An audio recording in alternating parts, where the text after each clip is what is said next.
Hey everyone, it's Dan Dix here from Press for Truth, and we are currently standing out front of the Imperial Bank of Commerce.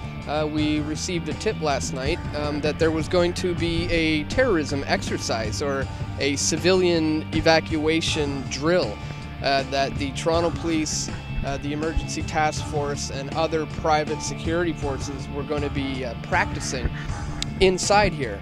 So when we showed up, we started filming down in that little area there where you can see the windows there, and there were police officers walking around with their assault rifles, and this drill is going on for 4 hours today. They're evacuating.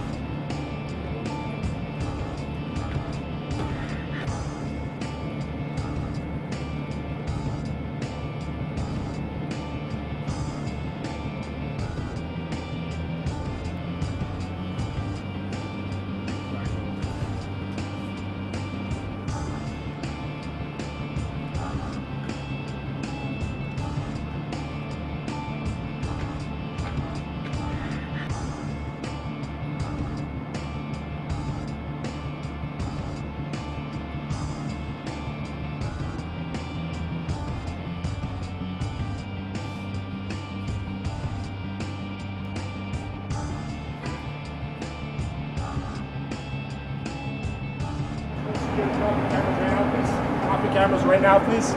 Sure. Thank you. Please. Private property. Can I see a step over that side, please? Okay. What company are you guys from?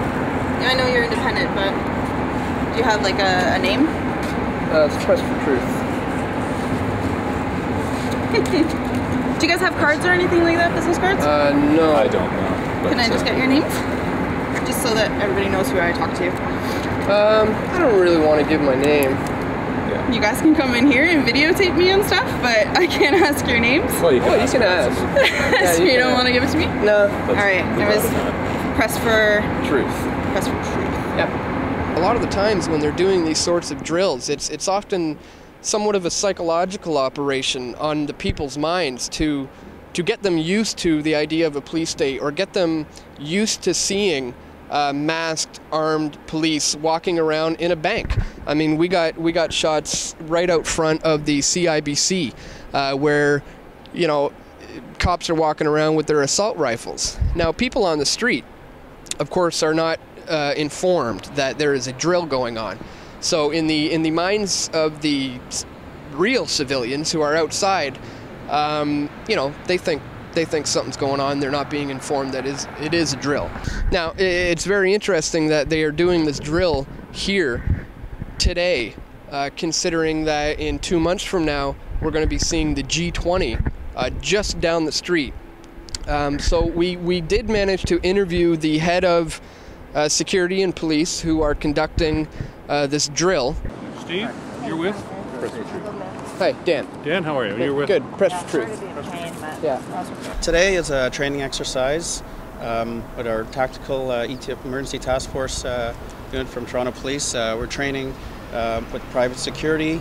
We're also training with a radio interoperability system today.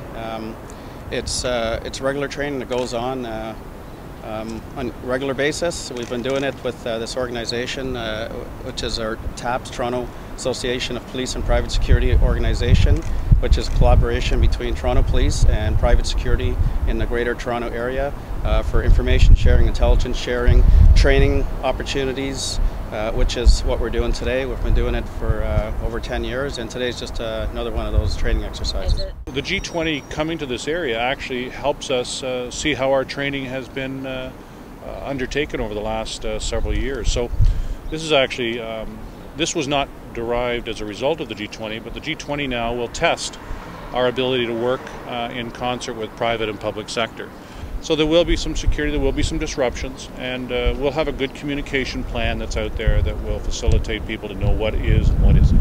Is it true there's going to be upwards of 10,000 police at the G20? There's, well, first of all, I'm not here to discuss the G20, but secondly, that will be released. There'll be sufficient police officers to deal with the situation. So.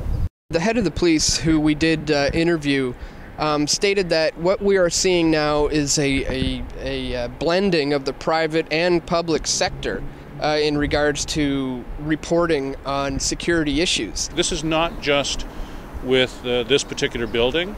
This is the whole downtown core and external security companies from around Toronto who are observing scenario-based incidents, and what could they do to facilitate the safety of the people within various buildings within the City of Toronto. There's only so many police officers. There's lots of private security, and there's citizens of Toronto who see things. And so if they see things, they can report it to private sector. The private sector have a communication network now with us.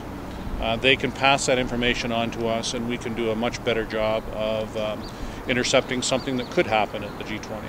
Moving forward, we're going to have more exercising involving whether it's our tactical team or other units in Toronto police units in the City of Toronto, and it's a continuation of just building on our partnerships with private security. For us, Toronto Police, it gives us thousands of eyes more on the streets to help us look for people we may want to find that may be wanted, or people of interest, different scenarios. We're able to self-servingly put information out there to have private security all around the GTA help us do our policing, and you know, times are changed now where the police are doing things on their own. It's a partnership, and private security is one of them. Very important partnership for us. Now, this is obviously a very, very slippery slope when you begin to mold the private and the public sector together. Who's accountable? You know, who is held accountable when something goes wrong?